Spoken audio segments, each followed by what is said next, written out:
ഈ സഭയിൽ കന്നിപ്രസംഗം നടത്താൻ അവസരം നൽകിയ അങ്ങേക്ക് ഉള്ള നന്ദി ആദ്യമേ രേഖപ്പെടുത്തട്ടെ.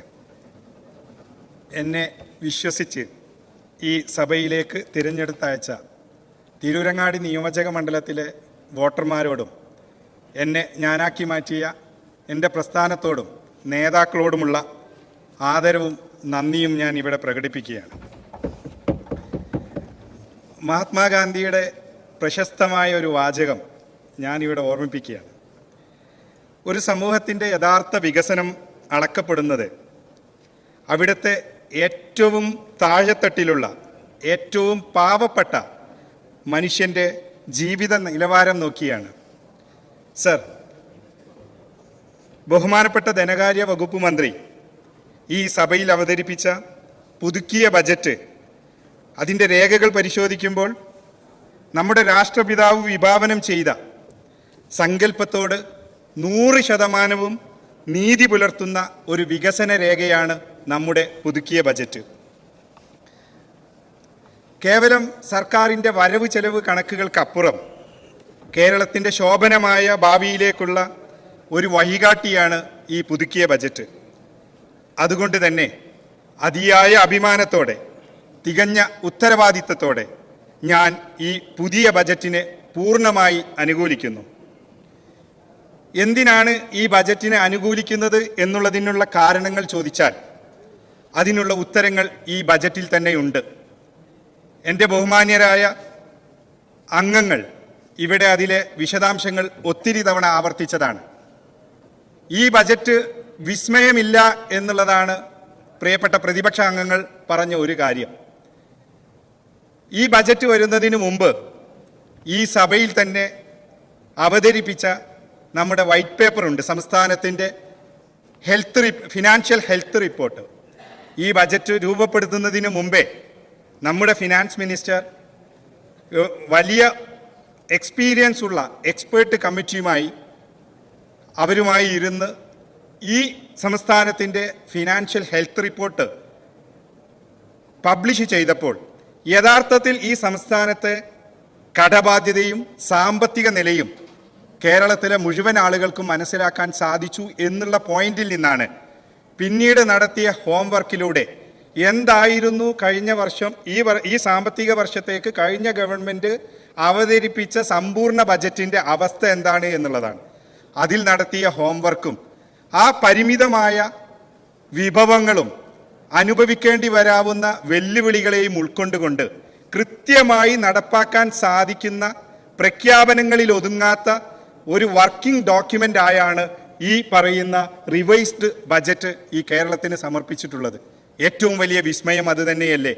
20,500 കോടി രൂപയുടെ ഗ്രാൻഡ് പ്രതീക്ഷിച്ചത് കിട്ടില്ല എന്ന് വന്നപ്പോൾ 80,000-ലധികം കോടിയുടെ ബാധ്യതകളുള്ളപ്പോൾ അതിനെ എങ്ങനെയാണ് 9 മാസം മാത്രം ബാക്കി നിൽക്കുന്ന ഒരു ഫിനാൻഷ്യൽ ഇയർ കൃത്യമായി നടപ്പാക്കാൻ കഴിയുക എന്നുള്ള അത് തന്നെയാണ് ഈ ബജറ്റിൻ്റെ ഏറ്റവും വലിയ വിസ്മയം.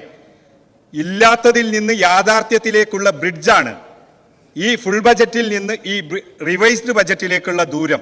അത് തന്നെയാണ് ഏറ്റവും വലിയ വിസ്മയം. എല്ലാ മേഖലകളും അടിസ്ഥാന പശ്ചാത്തല വികസനത്തിലേക്ക് ഫണ്ട് വയ്ക്കുമ്പോൾ തന്നെ ഇവിടുത്തെ ക്ഷേമ പ്രവർത്തനങ്ങൾ നടത്താനുള്ള കൃത്യമായ നടപ്പാക്കാനുള്ള തീരുമാനങ്ങൾ കൂടി ഇതിലുണ്ടായിട്ടുണ്ട്.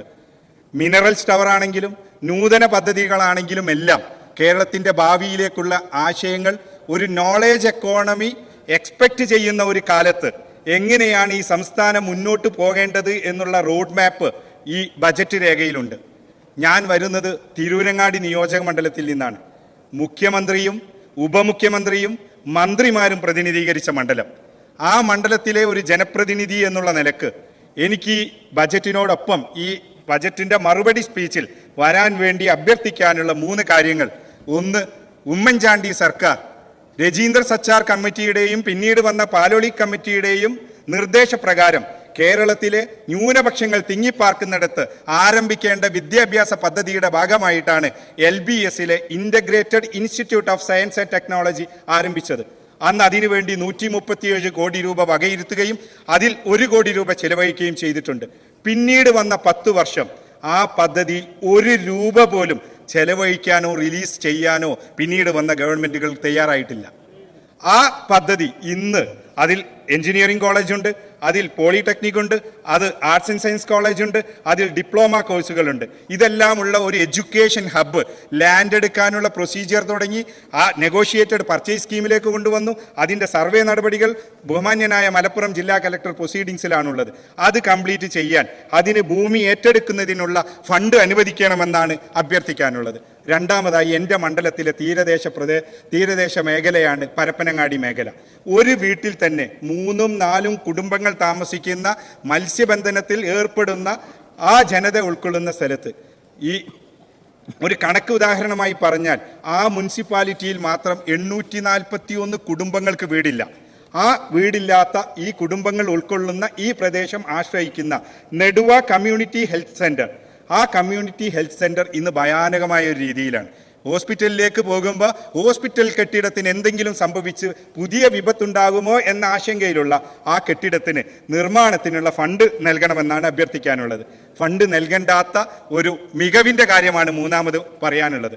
ഞങ്ങളുടെ തിരൂരങ്ങാടി താലൂക്ക് ഗവൺമെൻറ് ആശുപത്രി, ആ ആശുപത്രി 2 തവണ ഏറ്റവും നല്ല താലൂക്ക് ആശുപത്രിയുടെ സംസ്ഥാന അവാർഡ് നേടിയതാണ്.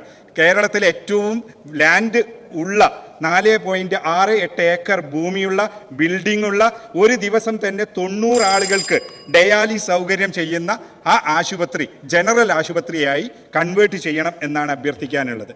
ഞാനൊരു കമ്പനി സെക്രട്ടറിയാണ്. 2 പതിറ്റാണ്ടായി ഞാൻ കാണുന്ന, ഞങ്ങൾ അഭിമുഖീകരിക്കുന്ന ഏറ്റവും വലിയ പ്രശ്നം, ഇവിടുത്തെ വ്യാപാരികളും വ്യവസായികളുമായി ഇവിടെ പ്രോജക്റ്റുമായി വരുന്ന ആളുകൾക്ക് അവർ ഗവൺമെൻറ്റിൽ നിന്ന് ഒരുപാട് ഇൻസെൻറ്റീവ് ഒന്നും പ്രതീക്ഷിക്കുന്നില്ല. അവർക്ക് വേണ്ട നിയമപരമായ പെർമിഷൻസും അവർക്കുള്ള അപ്രൂവലും സമയബന്ധിതമായി നടപ്പാക്കാനുള്ള ഒരു സിസ്റ്റമാണ് ഇവിടെ കൊണ്ടുവരേണ്ടത്. ആ സിസ്റ്റത്തിൻ്റെ ഏറ്റവും വലിയ ഇൻഡിക്കേഷൻ കൂടിയാണ് ഈ ബജറ്റിൽ പറയുന്നത്. വലിയ പദ്ധതികളെ കോർഡിനേറ്റ് ചെയ്യാൻ വേണ്ടി ഇൻവെസ്റ്റ്മെൻറ്റ് പ്രൊമോഷൻ ബോർഡ് കൊണ്ടുവരുന്നു. ഇത്തരത്തിലുള്ള പദ്ധതികൾ കൊണ്ടുവന്നാലേ ഈ പറയുന്ന കാലതാമസം ഒഴിവാക്കി ഈ പ്രൊമോട്ടർമാർക്ക്, ഈ എൻ്റർപ്രണേഴ്സിന് ഇവിടെ ബിസിനസ് കൊണ്ടുവരാൻ കഴിയും. നമ്മൾ ഈ സംസ്ഥാനത്തിൻ്റെ ഫൈനാൻസ് ബില്ലാണ് ഇന്ന് ചർച്ച ചെയ്യുന്നത്. ഫൈനാൻസ് ബില്ല് എൻ്റെ ഫൈനാൻസ് പോലെ വരവും ചെലവും, നമ്മുടെ സാധാരണ ഒരു സ്ഥാപനത്തിൻ്റെ വരവും ചെലവും പോലെ തന്നെയാണ് ഒരു സംസ്ഥാനത്തിൻ്റെയും വരവും ചെലവും. കൃത്യമായി അക്കൗണ്ടൻറ്റിൻ്റെ ഭാഷയിൽ പറഞ്ഞാൽ ബാലൻസ് ഷീറ്റ് ഇല്ലാത്ത ഫിനാൻഷ്യൽ സ്റ്റേറ്റ്മെൻ്റാണ് ഒരു സംസ്ഥാനത്തിൻ്റെ ബജറ്റ് എന്ന് പറയുന്നത്. ആ ഫിനാൻസ് ഡാറ്റ വെച്ച് നോക്കുമ്പോൾ നമുക്ക് വരവ് അധികരിച്ച് വരേണ്ടതുണ്ട്. അങ്ങനെ വരവ് അധികരിച്ച് വരേണ്ടതെങ്കിൽ നല്ല ഭൂമി, നല്ല കാലാവസ്ഥ, അതിലും മിടുക്കരായ മാൻ പവറുള്ള ഒരു സംസ്ഥാനം, ആ മിടുക്കരായ മാൻ പവറുള്ള ആളുകൾക്ക് ജോലി ചെയ്യാനുള്ള അവസരം ഈ സംസ്ഥാനത്ത് എന്താണ് ഉള്ളത് എന്നുള്ളതാണ്. IT-യെക്കുറിച്ച് ബഹുമാന്യരായ പ്രതിപക്ഷ അംഗങ്ങൾ 10 കൊല്ലം കൊണ്ടുണ്ടായ നേട്ടങ്ങളെക്കുറിച്ച് പറഞ്ഞു. IT-യിലെ PSU സ്ഥാപനങ്ങളെയും ടെക്നോ പാർക്കിൻ്റെയും ഫിനാൻഷ്യൽ സ്റ്റേറ്റ്മെൻറ്റ് നോക്കിയാൽ ആ IT-യിലെ അവരുടെ ഉണ്ടാക്കുന്ന ടേൺ ഓവറും അതിലുള്ള നെറ്റ് പ്രോഫിറ്റും കുറയുന്നതിൻ്റെ ഡാറ്റ നമുക്ക് പബ്ലിക് ഡോക്യുമെന്റിൽ കാണാൻ പറ്റും. ഇന്ന് IT മേഖല ടെക്നോ പാർക്കിൽ നിന്ന് GCC-യിലേക്കുള്ള ഒരു മാറ്റമുണ്ട്. Global capability centre. എൻ്റെ ഫിനാൻസ് മിനിസ്റ്റർ അഭിമാനപൂർവ്വം എനിക്ക് പറയാം, ഈ ഫിനാൻസ് മിനിസ്റ്റർ പോകുന്ന റോഡ് മാപ്പിൽ ഈ IT പാർക്കിലെ ടെക്നോ പാർക്കിൽ നിന്നും GCC-യിലേക്കുള്ള നായിക ആ പറയുന്ന കൃത്യമായ റോഡ് മാപ്പ് വരച്ച് കാണിക്കുന്നുണ്ട്. അവിടെയാണ് ഈ തലമുറ ജോലി പ്രതീക്ഷിക്കുന്നത്.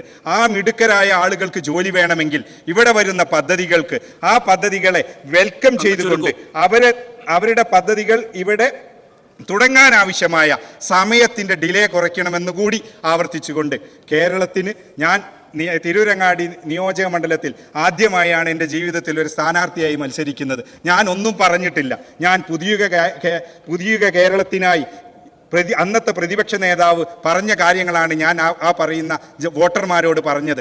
ഞാൻ വോട്ടെണ്ണി കഴിഞ്ഞപ്പോൾ 10,000 വോട്ട് ഭൂരിപക്ഷമുണ്ടായിരുന്ന മണ്ഡലത്തിൽ നിന്ന് 63,387 വോട്ടിൻ്റെ കേരളത്തിലെ 2ാമത്തെ ഭൂരിപക്ഷം നൽകിയത് എനിക്കെൻ്റെ പാർട്ടിക്കാരല്ല, എനിക്കെൻ്റെ മുന്നണിയുടെ ആളുകൾ മാത്രമല്ല, അവിടെയുള്ള പൊതുജനം, പൊതു വോട്ടർമാർ ഒരുമിച്ച് ഈ പുതിയുഗ കേരളത്തിനായി ലൈനപ്പ് നിർത്തിയിട്ടാണ് എന്നെ ഇങ്ങോട്ട് പറഞ്ഞയച്ചത്. അതുകൊണ്ട് ഈ പുതിയുഗ കേരളത്തിൻ്റെ അതിന് ഏറ്റവും വലിയ സിഗ്നേച്ചർ ഈ 2026-27 റിവൈസ്ഡ് ബജറ്റിനെ ഞാൻ ഒരിക്കലൂടെ അനുകൂലിച്ചുകൊണ്ട് നിർത്തുന്നു. ജയ് ഹിന്ദ്.